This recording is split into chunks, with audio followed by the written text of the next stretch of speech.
যুৱ কংগ্ৰেছ, NSUI, মহিলা কংগ্ৰেছ, সেৱা দলৰ সহকৰ্মী বন্ধুসকল, আজিৰ মূল উদ্দেশ্যৰ লগত সংগতি ৰাখি ট্ৰেইনিং দিবলৈ অহা মোৰ ভাতৃ সঞ্জিত শৰ্মাকে প্ৰমুখ্য কৰি তেওঁৰ লগত অহা সহযোগীসকল,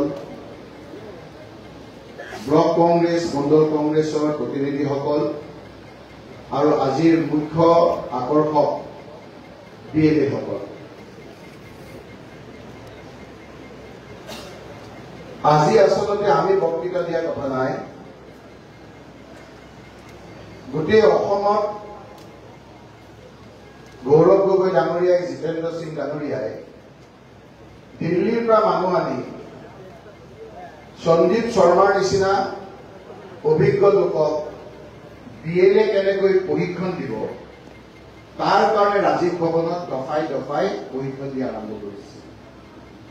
সেই প্ৰশিক্ষণপ্ৰাপ্ত BLA ট্ৰেইনিঙৰ expert, master trainer Sanjeev শৰ্মাৰ দৰে কিছু মুষ্টিমেয় লোকে গোটেই অসমত এনেদৰে BLA সকলক মাতি আনি কেনেকৈ ভূত চোৰৰ পৰা ৰক্ষা কৰিব পৰা যায় তাক ট্ৰেইনিং দিছে। আপোনালোকে দেখিছে আমাৰ নিচিনা লোকসকলেও বিভিন্ন ঠাইলৈ গৈ, মই দুদিন আগত বৰপেটাত, তাৰপিছত নগাঁৱত, তাৰপিছত মৰিগাঁৱত, আজি আহি ধুবুৰীত, কালি যাম মানকাছাৰ, তাৰপিছত যাম গোৱালপাৰা। ঠিক একেদৰে গৌৰৱ গগৈৰ পৰা আৰম্ভ কৰি বাকী সকলো এনেদৰে BLA ট্ৰেইনিং কেম্পত গৈছে।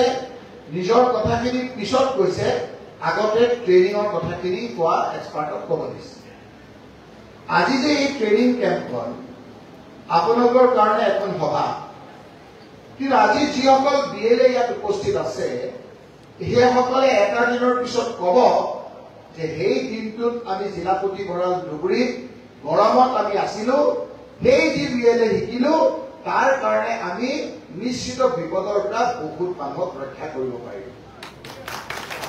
সেইকাৰণে আপোনালোকক কষ্ট দিছো। কিন্তু ধুবুৰী জিলাত আজিৰ এই ট্ৰেইনিং কেম্পটো মই ভাবো, মোৰ নিজৰ মতামত, যে দুটা ধৰণেৰে হ'ব লাগিছে। কাৰণ ইয়াৰ যিটো কেপাচিটি, সেই কেপাচিটিত ধুবুৰী জিলাৰ গোটেই BLA খিনি আহিব নোৱাৰে। সেইকাৰণে আমাৰ ইয়াত গোলুগঞ্জ, ধুবুৰী, বিলাসীপাৰা তিনিটা সমষ্টিৰ কাৰণে এখন, আৰু বিলাসীপাৰা আৰু গৌৰীপুৰৰ কাৰণে এখন কৰিলে সকলো আহিব পাৰিলে। কাৰণ আজি আমাৰ ধুবুৰীত 1548টা BLA আছে, বুথ চেণ্টাৰ আছে। কিন্তু আমাৰ ইয়াততো 1548টা নাই। আজি চাওক, মই উলিয়াই দিম এতিয়া গোলুগঞ্জৰ পৰা কোন কোন আহিছে, অকণমান হাতখন দাবকচোন আপোনালোকে চাওক। গোলুগঞ্জৰ খুব যদি বেছি হয় 50ৰ পৰা 60 আহিছে, কিন্তু ইয়াৰ পৰা আহিব লাগিছিল 243 জন। আপোনালোকে কওকচোন, ধুবুৰী বিধানসভাৰ পৰা কোন কোন আহিছে কওকচোন। ধুবুৰী বিধানসভাৰ পৰা 100তকৈ বেছি অহা নাই। ইয়াত আহিব লাগিছিল 284। বিলাসীপাৰাৰ পৰা কিমান আহিছে কওকচোন আপোনালোকে। ক্ষীণ নাই, বিলাসীপাৰাত বুথ চুৰ নহয় ক'ত হ'ব। গৌৰীপুৰৰ পৰা কিমান আহিছে চাওক আপোনালোকক। আহিছে যদিও 100তকৈ ওপৰ নহয়। গৌৰীপুৰৰ পৰা 361 জন আহিব লাগিছিল। বিৰচিং জোৰোৱাৰ পৰা কোন কোন আহিছে চাওক। দূৰ যদিও বিৰচিং জোৰোৱাৰ পৰা কিছু আহিছে, কিন্তু ইয়াত আহিব লাগিছিল 333টা।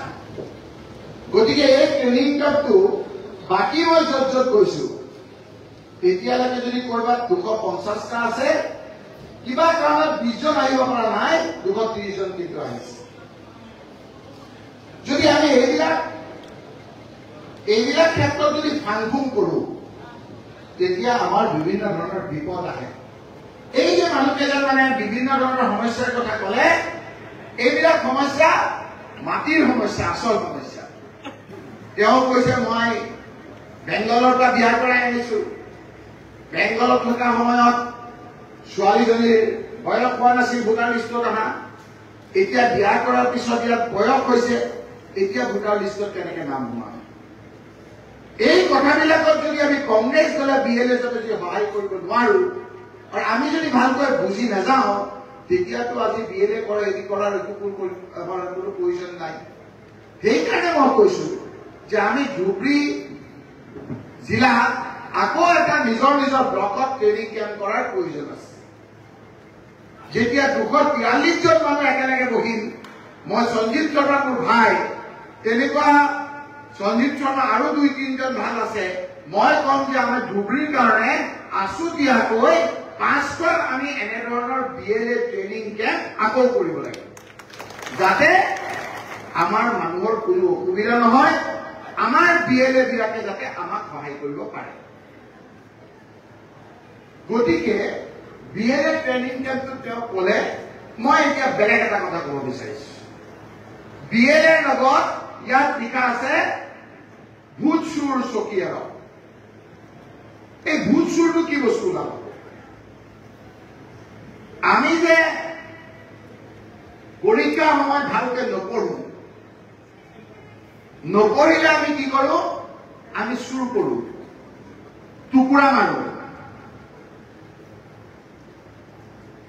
আৰু চুৰ কৰি টুকুৰা মাৰি আমি পাছ কৰিবলৈ বিচাৰো আজি হিমন্ত বিশ্ব শৰ্মা আৰু বিজেপিৰ একে দহা হৈছে এতিয়া চৰকাৰ থকা অৱস্থাত তেওঁলোকে ৰাইজে ভালকে কাম নকৰিলে ৰাইজৰ কাম যেতিয়া তেওঁলোকে নকৰিলে ৰাইজৰ ওপৰত তেওঁলোকৰ বিশ্বাসটো নাই ৰাইজে যে ভোট দিব সেই কথাটো তেওঁলোকে বিশ্বাস নকৰে সেইকাৰণে 2 নম্বৰী ভোট সোমাই চুৰ পদ্ধতিৰে তেওঁলোকে বৈতৰণিটো পাৰ হ'ব গৈছে সেইকাৰণে গৌৰৱ গগৈয়ে কৈছে যে হিমন্ত বিশ্ব শৰ্মা বিজেপি যদি ডালে ডালে আমি হম পাতে পাতে এইকাৰণে আমি BLA খিনি আমি আজি প্ৰস্তুত কৰিছো কি কৰিব নোৱাৰিলে তৰুণ গগৈ ডাঙৰীয়াৰ যেতিয়া চৰকাৰ আছিল ইয়াত মনত পেলাই কিছু হয় নে নহয় আপোনালোকে চাব তৰুণ গগৈ চৰকাৰ থকাৰ আগত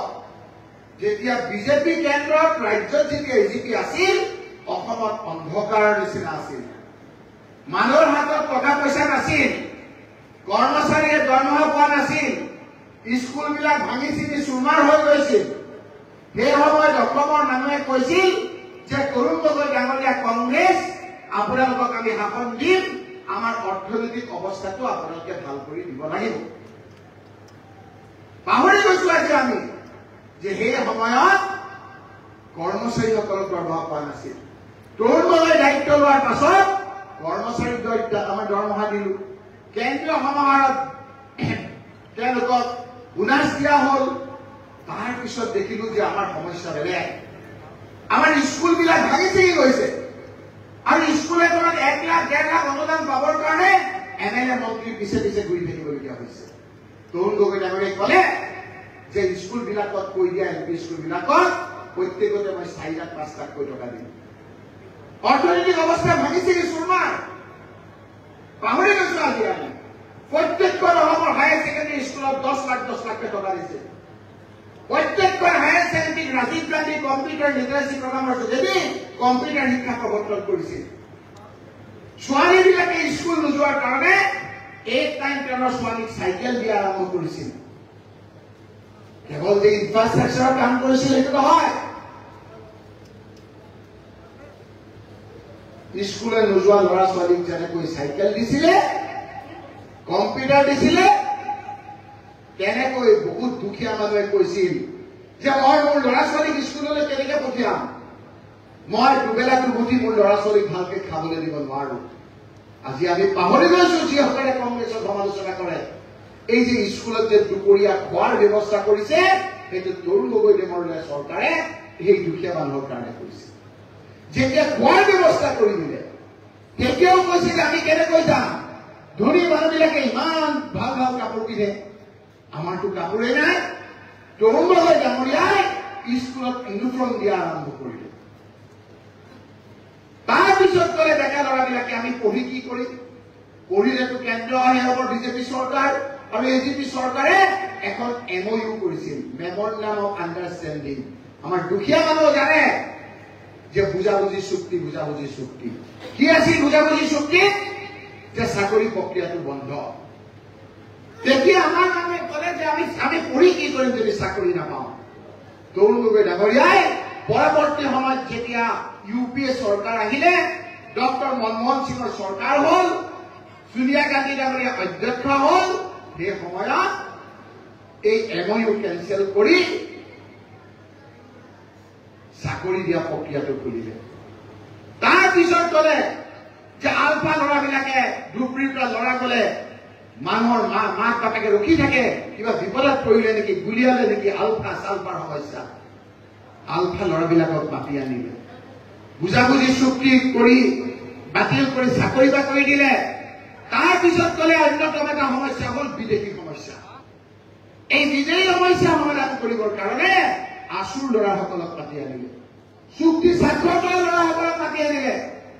মাতি আনি যেতিয়া টেবুলত বহিলে, সমুদ্ৰ ভট্টাচাৰ্য ডাঙৰীয়াই ক'লে যে আমি কংগ্ৰেছৰ বিৰোধী মানুহ, কিন্তু তৰুণ গগৈ ডাঙৰীয়াক আমি ধন্যবাদ দিছো এইকাৰণে যে আজি চুক্তি স্বাক্ষৰ কৰা লোকসকলে 10 বছৰ চৰকাৰ কৰিলে, এই চুক্তিখন পালন কৰিবৰ কাৰণে আমাক কেতিয়াও মাতিবলৈ সময় নাপালে। তৰুণ গগৈ ডাঙৰীয়াক ধন্যবাদ দিছো যে আমাক মাতি আনি অন্ততঃ কথা পাতিলে। কিন্তু চুক্তি অসম চুক্তিৰ আওতাত নপৰে, ৰাজ্য চৰকাৰৰ আওতাত নপৰে, কেন্দ্ৰীয় চৰকাৰৰ লগত কথা পাতিব লাগিব।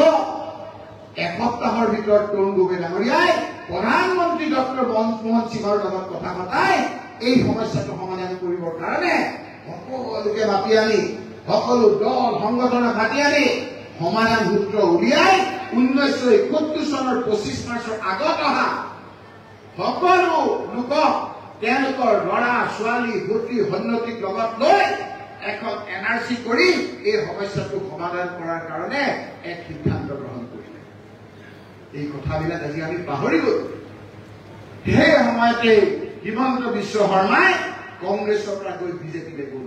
মই মনত পেলাই দিছো কেৱল আপোনালোকক। বিজেপিলৈ গৈ পেলাই ক'লে 2001 চনত আমি জিকিলো, 2006 চনত আমি জিকিলো, 2011 কাজিয়া আমাক বিশ্বাসত ল'লে, কিন্তু 2016ত আমাক বিশ্বাসত নল'লে। কিয় নল'লে? সেই সময়ত হিমন্ত বিশ্ব শৰ্মা ডাঙৰীয়া আহি পেলাই ক'লে যে তৰুণ গগৈ ডাঙৰীয়াই কি দিছে আমাক, কি দিছে অসমৰ ৰাইজক। মোদী ডাঙৰীয়াই কৈছে যে বছৰি 2 কোটিকে চাকৰি দিব। মোদী ডাঙৰীয়াৰ বছৰি 2 কোটি চাকৰি, আৰু ময়ো আজি ঘোষণা কৰিছো যে বিজেপি চৰকাৰ যদি হয় তেতিয়াহ'লে আমি বছৰি 25 লাখকে চাকৰি দিম। মনত ৰাখিব ৰাইজ, সব ডেকা ল'ৰাই গৈ বিজেপিক ভোট দি দিলে। 25 লাখ আমাৰ ঘৰত চাকৰি পাব, আমাৰ ঘৰত চাকৰি পাব। উজনিৰ 6টা জনগোষ্ঠীক জনজাতি কৰিব লাগে। মৰাণ মটকে আদি কৰি 6টা জনগোষ্ঠী, কোচ ৰাজবংশী কলে যে কংগ্ৰেছে কৰিব নোৱাৰিলে, আমাৰ ভোট দিয়ক, আমাৰ ভোট দিয়ক। আমি 100 দিনৰ ভিতৰত 6 জনগোষ্ঠীক জনজাতি কৰিম। কংগ্ৰেছৰ পৰা মহিলাসকলে গৈ বিজেপিক ভোট দিলে জনজাতি পাম, আমাৰ ল'ৰা ছোৱালীৰ জীৱনটো ভাল হ'ব। কি কাৰণে মানুহক ক'লে যে কিয় কংগ্ৰেছক ভোট দি আছে? 350 টকাকৈ আপোনালোকক হাজিৰা দিম বুলি কৈ দিয়া নাই, আমাক ভোট দিয়ক, আমি 100 দিনৰ ভিতৰত 350 টকাকে দিম। আজিতো 500 টকাটো নকৰে, দুবাৰকে তিনিবাৰকে খাবলৈ দিব লাগে। কোটি টি গাঁৱৰ মানুহে বিজেপিৰ কথা তেওঁলোকে গৈ কংগ্ৰেছৰ বিজেপিক ভোট দিলে। জনজাতি লোকসকলেও বিভিন্ন ধৰণে ক'লে যে ভূমিপুত্ৰসকলক আমি চিফ মিনিষ্টাৰ পাতিম। এই কথাবিলাক যেতিয়া ক'লে তেতিয়া ৰাইজে বিজেপিক বিশ্বাস কৰিলে। বঙালী হিন্দু মানুহখিনি মইতো খোলাকে কওঁ, বঙালী হিন্দু মানুহৰ 90% বিজেপিক ভোট দিলে। 90%। সেই বঙালী মানুহখিনি এতিয়া প্ৰশ্ন কৰিছে যে আমি বিজেপি বুলি পগলা, কিন্তু আমি দিছপুৰত গৈ এজন মন্ত্ৰী নাই ব্ৰহ্মপুত্ৰ ভেলী যে হিমন্ত বিশ্ব শৰ্মাৰ মন্ত্ৰী হোৱা এজন বঙালী মন্ত্ৰী আমাৰ আছে নিজৰ, আমি কথা পাতিম, আমাৰ মন্ত্ৰী নাই। সেইকাৰণে বঙালী ফেডাৰেশ্যনৰ লোকসকলে কৈছে যিমানেই আস্ফালন নকৰক কিয় ইলেকশ্যন আহিব দিয়ক, এইবাৰ আমি বিজেপিক এটা শিক্ষা দিম। যেতিয়া উজনিৰ 6 জনগোষ্ঠীয়ে ক'লে যে আমাক জনজাতি কৰিম বুলি কৈ নকৰিলে, যিমানেই টিভিত দেখাওক বা আপোনাৰ ছচিয়েল মিডিয়াত দেখাওক, আসল মনৰ কথাটো বেলেগ যে ইলেকশন অহাৰ লগে লগে এই 6 জনগোষ্ঠী যে বিজেপিৰ বিপক্ষে হিমন্ত বিশ্ব শৰ্মাৰ বিৰুদ্ধে দিব এই কথাটো ধৰিব পাৰিছে যেতিয়া আপোনাৰ টি গাৰ্ডেনৰ মানুহৰ মনৰ কথা বুজি পাইছে টি গাৰ্ডেনৰ মানুহে কৈছে যে আমাক তোমালোকে জনজাতিও নিদিলা 350 টকাও নিদিলা ইলেকশন আহিব দিয়া আমি তোমালোকক হেৰি কৰি দিম এই কথাবিলাক যেতিয়া মুখ্যমন্ত্ৰী থাকিলে বহু খবৰ জানে তেওঁ যেতিয়া ইন্টেলিজেন্সৰ যোগেদি এই কথাবিলাক জানিলে তেওঁ একদম ৰাতি টোপনি নাইকিয়া হ'ল গৌৰৱ গগৈ যেতিয়া ইয়ালৈ সভাপতি হ'ব বুলি জানিলে তেওঁ ৰাতি টোপনি নাইকিয়া হৈ গ'ল আৰু নাইকিয়া হৈ কেনেকৈ আমাৰ মাজত বিভাজন আনিব কেনেকৈ আমাৰ মাজত কাজিয়া লগাব কেনেকৈ আমাৰ মাজত অবিশ্বাসৰ ভাৱ সৃষ্টি কৰিব দৈনিক কিবা নহয় কিবা এটা কৰাটো আৰম্ভ কৰি দিলে কি ক'লে প্ৰথমে ক'লে গৰুৰ কথা ক'লে নহয় তাৰ পিছত ক'লে গাহৰিৰ কথা বোলে গাহৰি ছটিয়াই দিয়ক গৰুৰ কথা ক'লেও দেখোন হিন্দু মুছলমানৰ কাজিয়া নালাগে গাহৰিৰ কথা ক'লে তাৰ পিছতো কাজিয়া লাগা নাই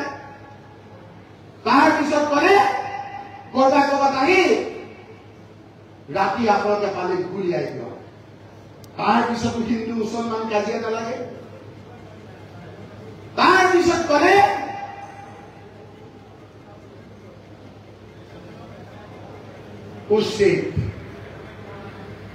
উস্কে দুখীয়া মানুহবিলাকৰ ঘৰবিলাক ভাঙি দিয়ক যেতিয়া সকলো তাৰ পিছত ক'লে যে মানুহৰ মাজত অস্ত্ৰ বিতৰণ কৰি দিয়ক অস্ত্ৰ বিতৰণ কৰাৰ কাৰণে কেবিনেটত সিদ্ধান্ত ল'লে মানুহক সুধিছো মই যদি ফিল কৰো যে মই আজি সুৰক্ষিত নহয় এক্সিষ্টিং আইন আছে যে মই এপ্লিকেশন কৰিব পাৰো যে মোক বন্দুক লাগে চৰকাৰে চাব যে মোৰ বেকগ্ৰাউণ্ড কি মই পাব পাৰো নে নোৱাৰো আৰু মোক দি দিব সেইটো এক্সিষ্টিং আইন আছে কিহৰ কাৰণে চৰকাৰে প্ৰস্তাৱ ল'ব লাগে এই কাৰণে প্ৰস্তাৱ ল'ব লাগে যে যিসকলে বৈধভাৱে অস্ত্ৰ নাপায় যিসকলৰ বেকগ্ৰাউণ্ডটো এক্সট্ৰিমিষ্টৰ লগত জড়িত সেই লোকসকলেও যাতে এই সুযোগতে বন্দুকটো পায় তাৰ কাৰণে হিমন্ত বিশ্ব শৰ্মা এই ধৰণৰ এটা চালু কৰিছে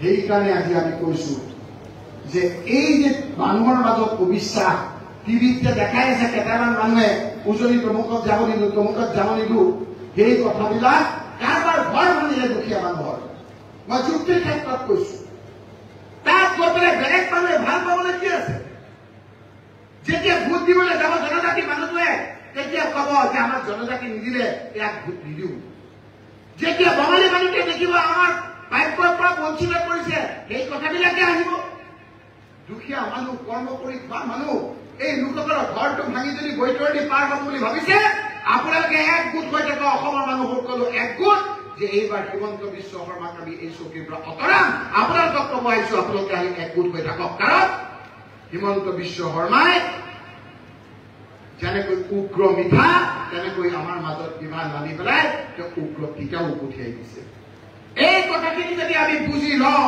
কোনো শক্তিয়ে এইবাৰ হিমন্ত বিশ্ব শৰ্মা আৰু মুখ্যমন্ত্ৰীত্বত থাকিব নিদিয়ে সেইকাৰণে আজি আপোনালোকৰ ওচৰলৈ মই অনুৰোধ কৰিবলৈ আহিছো এই সময়খিনি এটা জটিল সময় এই যে এফআইআৰ বুলি কৈ আছে মই এফআইআৰটো উল্টা এটা কথা ক'ব বিচাৰিছো সন্দীপ শৰ্মাই কৈছে ঠিক আছে আমি এইখিনি প্ৰস্তুত হৈ থাকিম এফআইআৰ লাগে এফআইআৰ কৰক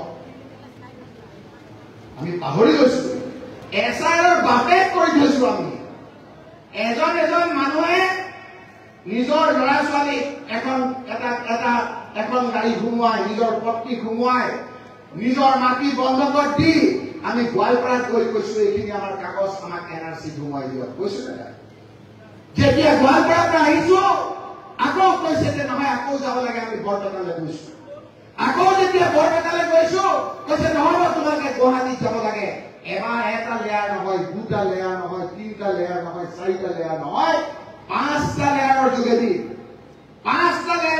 আমি এনআৰচিত কামবিলাক সোমোৱাইছো আমাৰ উপযুক্ত কাগজবিলাক দেখুৱাই আৰু সেই কাগজবিলাক দেখুৱাৰ মুহূৰ্তত মই মনত পেলাই দিছো বহুতে পাহৰি গৈছে হঠাৎ আমচু আৰু জমিয়তুল উলামা হিন্দ যেতিয়া দিল্লীত লাগি আছিলে ময়ো তেতিয়া তাত আছিলো হঠাৎ অসমত এটা হাইকোৰ্টৰ অৰ্ডাৰ ওলাল কি অৰ্ডাৰ বোলে 48 লাখ মহিলা যি আমাৰ এজনে প্ৰশ্ন কৰিলে লিংকেজ সাৰ্টিফিকেট কি লিংকেজ সাৰ্টিফিকেট যে মোৰ ছোৱালী অমুকলে বিয়া হৈছে মোৰ যে ছোৱালী যাৰ ঘৰত বিয়া হৈছে সেই লিংকেজটো পঞ্চায়তৰ সেক্ৰেটাৰীয়ে দিয়াৰ নিয়ম আছিল এই পঞ্চায়তৰ সেক্ৰেটাৰীয়ে দিয়াৰ নিয়মটো তৰুণ গগৈ ডাঙৰীয়া মুখ্যমন্ত্ৰী হৈ থকা অৱস্থাত ৰকিবুল হুছেইন পঞ্চায়ত মন্ত্ৰী থকা অৱস্থাত এই পঞ্চায়তৰ সেক্ৰেটাৰী দিয়াৰ সেক্ৰেটাৰী লিংকেজ সাৰ্টিফিকেটখন দিয়াৰ ব্যৱস্থা কৰা হৈছিল এই লিংকেজ সাৰ্টিফিকেটখন যেতিয়া আমি দিলো এদিন হঠাৎ দেখিলো যে হাইকোৰ্টে 48 লাখ মহিলাৰ একেদিনাই সেই লিংকেজ সাৰ্টিফিকেটখন বাতিল কৰি দিলে এই খাদ্দাম হুছেইন আজি কংগ্ৰেছৰ জেনেৰেল সেক্ৰেটাৰী তেওঁ এজন অভিজ্ঞ উকিল আমি গৈ পেলাই কপিল চিবালক লগ ধৰিলো ৰাহুল গান্ধীৰ জৰিয়তে আমি ডাঙৰ ডাঙৰ উকিল ইন্দিৰা জয়সিং সলমান খুৰছিদ হেগড়ে এদিনত এজন উকিলক 10 লক্ষ টকাকৈ দিব লাগে এবাৰ দুবাৰ নহয় কমেও 50 বাৰকৈ এই লোকসকলক লগ পালো তেওঁলোকে ক'লে যদি কোনোবা ট্ৰাইবেল লোকে এই বিষয়ে কেছ কৰে তেতিয়া আমি সুপ্ৰিম কোৰ্টত ক'ব পাৰিম মই দৌৰি আহিলো আহি গোৱালপাৰাত আমাৰ এ কে ৰচিদ আলম এমএলএক লগ ধৰিলো বেলিঠা মাৰা কেতিয়াও আছে গাৰো সম্প্ৰদায়ৰ কেইগৰাকী মহিলা ৰঞ্জিত বৰা বানঞ্জয় ৰাভা এই লোকসকলক লগত লৈ আকৌ দিল্লীলৈ গ'ল দিল্লীত গৈ এই লোকসকলৰ নামত কেছ কৰিলো কেছ কৰি যেতিয়া বিভিন্ন ধৰণৰ যুক্তিৰে আমাৰ কপিল সিবালে সুপ্ৰিম কোৰ্টত গ'লে তেতিয়া এদিন সুপ্ৰিম কোৰ্টে হাইকোৰ্টে দিয়া লিংকেজ সাৰ্টিফিকেটৰ যিখন আপোনাৰ নাকচ কৰিছিল সুপ্ৰিম কোৰ্টে আকৌ সেইখন বাহাল ৰাখিলে 48 লাখ মহিলা নিশ্চিত বিপদৰ পৰা ৰক্ষা কৰিলেহে তেতিয়া আৰু কয় যে ৰকিবুল হুছেইনে কি কৰিছে আপোনালোকে কি কৰিছে কওক কোন উকিল ধৰিছিল কোনে কি আৰ্গুমেণ্ট ধৰিছিল এতিয়াও আছে এতিয়াও হাইকোৰ্টৰ সুপ্ৰিম কোৰ্টত আছে লিপিবদ্ধ কোন উকিলে কি আৰ্গুমেণ্ট কৰিলে ক'ত কৰিলে আপোনালোকে কওক বিপদৰ বন্ধু আচল বন্ধু এতিয়াও আপোনালোকৰ যি বিপদ আহিছে যোৱা পৰহি গৈ দিল্লীত গৈ সুপ্ৰিম কোৰ্টৰ উকিলৰ লগত এই খাদ্দামো গৈছে আৰু বেলেগ ল'ৰা গৈছে আমি দুই কথা পাতি আহিছো কোন বিৰাট কথা পাতি আহিছো যে আকৌ যে এনআৰচিখন নামানো বুলি ক'লে এনআৰচি নামানাৰ কি কথা আছে এনআৰচি ঘোষণা হোৱাৰ পাছত কংগ্ৰেছে নহয় বিজেপি চৰকাৰ ministry of home affairs year home minister নহয় দিল্লীৰ হোম মিনিষ্টাৰে কৈছে যে আমি সফল হলো ডাঙৰ কাম এটা কৰিলো অসমত আমি এনআৰচি কৰিলো তেওঁলোকে নিজে এই সাফল্যৰ কথা নটিফিকেশ্যনৰ যোগেদি উলিয়াইছে কেইদিনমানৰ পিছত যেতিয়া ৰাষ্ট্ৰসংঘত এই কথাবিলাক ওলাল এক্সটাৰ্নেল এফেয়াৰ্ছ মিনিষ্ট্ৰীয়ে দিছে যে সম্পূৰ্ণ গণতান্ত্ৰিক প্ৰক্ৰিয়াৰে এনআৰচি হৈছে আৰু এনআৰচিৰ 19 লাখ মানুহ যি বাদ পৰি আছে সেই 19 লাখ মানুহ যেতিয়ালৈকে ন্যায়ালয়লৈ গৈ বৈধ প্ৰকাৰে তেওঁলোকৰ ন্যায় তেওঁলোকে ভাৰতীয় নে বিদেশী সেই কথা প্ৰতিপন্ন কৰিব নোৱাৰে তেতিয়ালৈকে এই লোকসকলে সকলো ধৰণৰ সুবিধা পঢ়া শুনা নাগৰিকত্ব ভোটাৰ সকলো সুবিধা পাব বুলি মিনিষ্ট্ৰী অফ এক্সটাৰ্নেল এফেয়াৰ্ছে দি থৈছে আজি কি বিজেপি চৰকাৰে সেই দিয়া কথা বতৰাবিলাক আজি হিমন্ত বিশ্ব শৰ্মাই ক'লেই কি উঠি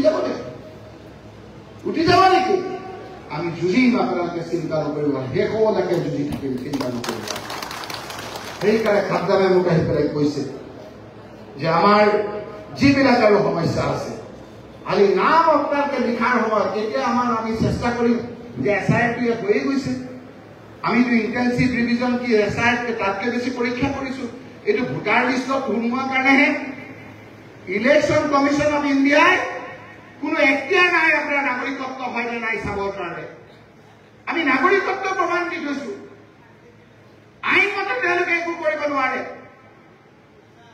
তথাপি আমি যুঁজিব লাগিব দিনকালবিলাকৰ ভাল নহয় সেইকাৰণে এই সঞ্জীৱ শৰ্মা আহি আমাৰ যিটো ট্ৰেইনিং কৰিছে আমি সকলোৱে সেই ট্ৰেইনিংটোত আপোনালোকৰ লগত অংশগ্ৰহণ কৰিছো কাৰণ হিমন্ত বিশ্ব শৰ্মাই এতিয়া মানুহৰ ওপৰত বিশ্বাস নাই, ভোট চুৰ কৰিব বিচাৰিছে। ভোট চুৰটো কেনেকে কৰে জানে নহয়, যে পৰীক্ষাত যে মই ভালকে পঢ়ি নাযাওঁ, পঢ়ি নগলে আমি চুৰ কৰো, চুৰ কৰি যদি ধৰা পৰে তাক ৰুমৰ পৰা উলিয়াই দিয়ে, আৰু যোন ছাৰটোৱে ভালকে ধৰে সেই ছাৰজন অহাৰ লগে লগে ভয় কৰে, বোলে অমুক ছাৰ আহিছে দেই, এতিয়া চুৰ ধৰিব চুৰ ধৰিব। সেই ভাল ছাৰজন হ'ল আপোনালোক আমাৰ BLA সকল। এই BLA সকলে সেইটো তীক্ষ্ণ দৃষ্টি ৰাখিব লাগিব যে আমাৰ এই বুথ চেণ্টাৰত যাতে কোনো লোকৰ বেলেগৰ নাম নোসোমায়, আৰু আমাৰ কাৰো মানুহৰ যাতে নাম তাত আমাক কাটিব নোৱাৰে। কিহৰ কাৰণে? উদাহৰণ ৰাহুল গান্ধী ডাঙৰীয়াই দি দিছে আপোনালোকক, যে কেইদিনমানৰ আগত যি MP ইলেকশ্যন হ'ল, সেই MP ইলেকশ্যনত মহাৰাষ্ট্ৰত ডাঙৰ ডাঙৰ বিল্ডিং থাকে, এটা বিল্ডিঙত কেইবাটাও ডাঙৰ ডাঙৰ বিল্ডিঙত 700 বুথ আছিল, 700 সেই 700 বুথ থকা ঠাইত য'ত বৈধভাৱে ইলেকশ্যন হৈছিল, কংগ্ৰেছ NCP শৰদ পাৱাৰ আৰু শিৱসেনাৰ উদ্ধৱ ঠাকৰে আমি বহু MP তাত জিকিলো। 400 MP পাম বুলি কোৱা এই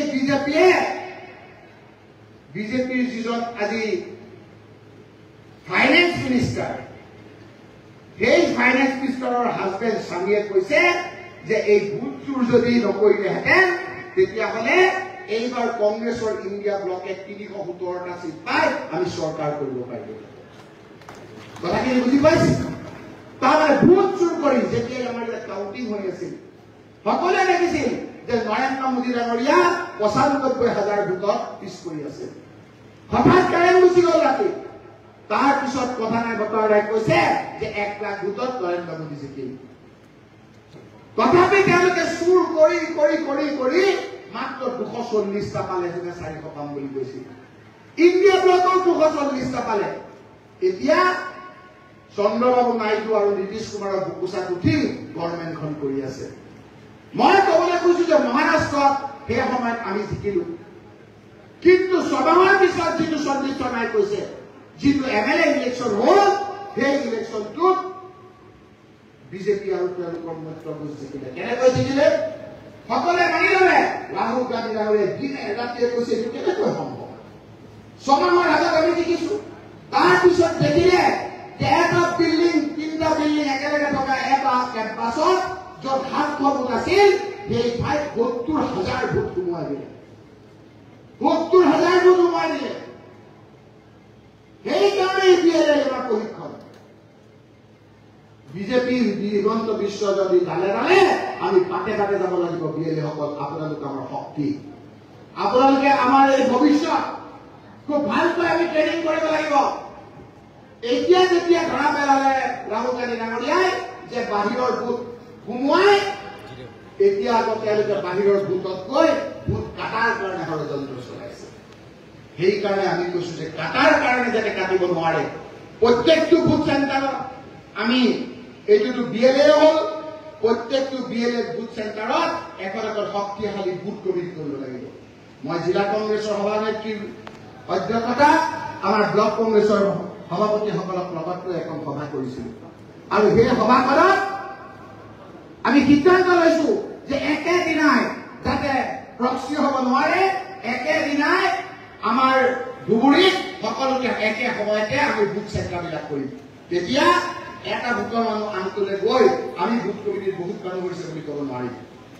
সঁচা অৰ্থত আমি একেবাৰে কাগজে কলমে আমি যদি ভোট কমিটিবিলাক শক্তিশালী কৰো, BLA যদি আমি শক্তিশালী কৰো, কোনো শক্তিয়ে আমাক পৰাস্ত কৰিব নোৱাৰে, কোনো শক্তিয়ে আমাক পৰাস্ত কৰিব নোৱাৰে। কেৱল আমি সচেষ্ট হৈ থাকিব লাগিব, উগ্ৰ মিঠা আৰু উগ্ৰ তিতা।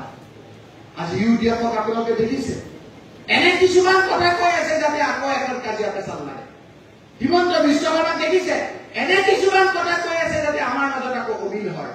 এই অমিল কৰি তেওঁলোকে বৈতৰণি পাৰ হোৱাৰ বাহিৰে মানুহৰ অন্তৰত না উজনি, না নামনি, না বৰাকত, না পাহাৰত আজি আমাৰ ইয়াত উচ্ছেদ হৈছে। আমি কলো, খাৰ্গে ডাঙৰীয়াই আহি পেলাই ক'লে যে যিসকল উচ্ছেদ হৈছে, যিসকল ইয়াৰ বৈধ নাগৰিক, প্ৰত্যেকৰে ঘৰ বনোৱাৰ দায়িত্ব আমি কংগ্ৰেছে লৈছো, প্ৰত্যেককে আমি ঘৰ বনাই দিম। এই কথা অল ইণ্ডিয়া কংগ্ৰেছ কমিটিৰ সভাপতি ডাঙৰীয়াই কৈছে, সভাপতি ডাঙৰীয়াই কৈছে। কিন্তু কথাটো বেলেগ, যেনেকে হাতীৰ দেখুওৱা দাঁত এটা, কোৱা দাঁত এটা, ইয়াত আমাৰ এডিকশ্যন কৰিছে, কৈছে এই মানুহখিনিক এডিকশ্যন কৰিছে। ইয়াত আপোনাৰ 5,000 বিঘা মাটি আমাৰ বিভিন্ন ঠাইত কৰিছে, ইফালে 70,000 বিঘা মাটি ডিমা হাছাও ট্ৰাইবেল এলেকা, কাৰ্বি আংলঙত এই আদানী আম্বানী আৰু ধনী কোম্পানীবিলাকক দি দিছে। 3,000 বিঘা মাটি ট্ৰাইবেলসকলক মাটি কাঢ়ি আনি আদানী দিয়া কথা কবলৈ আহিছে। গতিকে আদানী নহয়, আদানীৰ পিতে কাঢ়িলে ভয় খাই যায়। সেইকাৰণে আজি সকলোফালে হিমন্ত বিশ্ব শৰ্মাৰ বিৰুদ্ধে এটা জোৱাৰ উঠিছে। আপোনালোকে চাব যে এখন গভৰ্ণমেণ্ট আছিল অসমত, তেলেংগানা, ভাৰতবৰ্ষত। তেলেংগানাত কেচিআৰ বুলি এজন মুখ্যমন্ত্ৰী আছিল, এনেকুৱা অত্যাচাৰী মুখ্যমন্ত্ৰী আছিল যে বিৰোধীক কথাই ক'ব নিদিয়ে। ৰেৱন্ত ৰেড্ডী যিজন এতিয়া মুখ্যমন্ত্ৰী হ'ল, তেওঁ কথা কোৱাৰ কাৰণে তেখেতক জেলত লৈ গৈছিল, নিজৰ ছোৱালী বিয়াত আহিব দিয়া নাছিল। যেতিয়া ইমান অত্যাচাৰ হৈ গ'ল, ৰাইজ ৰখি আছিল যে কেতিয়া ইলেকশ্যন ঘোষণা কৰে, কেতিয়া ঘোষণা কৰে। যেতিয়া ইলেকশ্যন ঘোষণা কৰিলে তেতিয়া ৰাইজ ৰাজপথলৈ ওলাই আহিল, হাজাৰ হাজাৰ লাখ লাখ মানুহ ওলাই আহিল আৰু কেচিআৰক ক্ষমতাচ্যুত কৰি আজি আমাৰ ৰেৱন্ত ৰেড্ডী আজি আমাৰ মুখ্যমন্ত্ৰী হ'ল। সেইকাৰণে সকলোৱে ৰখি আছে যে কোনদিনা ইলেকশ্যন ঘোষণা কৰে, কোনদিনা হিমন্ত বিশ্ব শৰ্মাৰ ক্ষমতা যায়। তাৰ পিছৰ পৰা সকলো শ্ৰেণীৰ ৰাইজে আপোনালোকে চাব কংগ্ৰেছৰ সমৰ্থনত, কংগ্ৰেছৰ লগত থকা লোকসকলক আপোনালোকে তেওঁলোকে ভোট দিব। সেইকাৰণে মই মোৰ বিএলএ সকলক অনুৰোধ কৰিছো যে এই সময়খিনি আমি খুব ভালকৈ থাকিব লাগিব, আমি খুব ধ্যান দৃষ্টি কৰি ৰাখিব লাগিব। আৰু কংগ্ৰেছত থকা কথাবিলাক এটা ভাল, আমাৰ যে কংগ্ৰেছৰ বেয়া দিন আহিছে তাৰো বহুত কাৰণ আছে। মই খোলাকে আজি বুলি কৈছো, এই বিজেপিৰ কেইজনমান এমএলএ হিমন্ত বিশ্ব শৰ্মাৰ পাল্লাত পৰি যে আমি চুৰ কৰি লৈ জিকিছিলো, মনত আছে? এই যে গাড়ী ভিডিঅ দেখাই, সেই চুৰটো যদি নকৰিলোহেঁতেন কংগ্ৰেছৰ এইটো অৱস্থা নহ'লেহেঁতেন। আৰু ইয়াতো জিলা পৰিষদত আমাৰ যিকেইটাই গৈ বেলেগত ভোট দিছে, সেইকেইটাৰ অৱস্থাও সেই একেধৰণৰ হ'ব। মই আজি আপোনালোকক কওঁ, কোনো কাৰণত কংগ্ৰেছৰ লগত থাকি বুকুত কামোৰা সেইসকলক আমি কেতিয়াও প্ৰশ্ন নিদিওঁ। এদিন নহয় এদিন খুব সোনকালে ইনকুৱাৰী কমিটি হৈছে, আমি ধৰা পেলাম আৰু ৰাইজৰ চকুত সেইসকলক আগুৱাই দিম, ৰাজহুৱাভাৱে কংগ্ৰেছ কৰিলে আন্তৰিকতাৰে কৰা যুঁজি যাম। আমি হিমন্ত বিশ্ব শৰ্মাৰ বিৰুদ্ধে আমি যুঁজি আছো, মোক মাৰি পেলাব বিচাৰিছে, তাৰ পিছতো হাহাৰে যুঁজি আছো। মই যদি এটা ফোন কৰো মহাৰাজত মিলি যাব তেওঁ, কিন্তু মানুহখিনি কেনেদৰে বিপদত পেলায় সেইটো প্ৰচেষ্টালৈকে মই আপোনালোকৰ আমাৰ অসমৰ ৰাইজৰ কাৰণে কাম কৰিব। তাৰ লগতে যদি কোনোবাই বুকুত কামুৰি আমাৰ কংগ্ৰেছক হানি কৰিবলৈ বিচাৰে, বিচাৰি বিচাৰি তেওঁলোকক শাস্তি দিয়া হ'ব। কোনেই নহওক কিয় মই ৰাজহুৱাভাৱে আজি আপোনালোকক জনাম। সেইকাৰণে মই আজি দৌৰি আহি ইমান গৰমত এই বিএলএসকল আহি উপস্থিত হৈছে, ইমান কষ্ট কৰি ইয়াত আছে, নিজৰ ঠাইত গৈ আধা কাপ চাহ লৈ আপোনালোকে আজিৰ পৰা কংগ্ৰেছৰ এই কথাবিলাক কোৱা লাগিব। মোৰ লাগি যাব। মোক আমাৰ অভিজ্ঞ এডভোকেটে কৈছে দুটা কথা আপোনালোকক ক'বৰ কাৰণে। এটা হ'ল যে আপোনালোকৰ লগত মিল থাকে, নহ'লে সেইটোৰ লগত আকৌ আপোনাৰ তেওঁলোকে সুবিধা পাব, সেইটো অসুবিধা পেলাবৰ কাৰণে।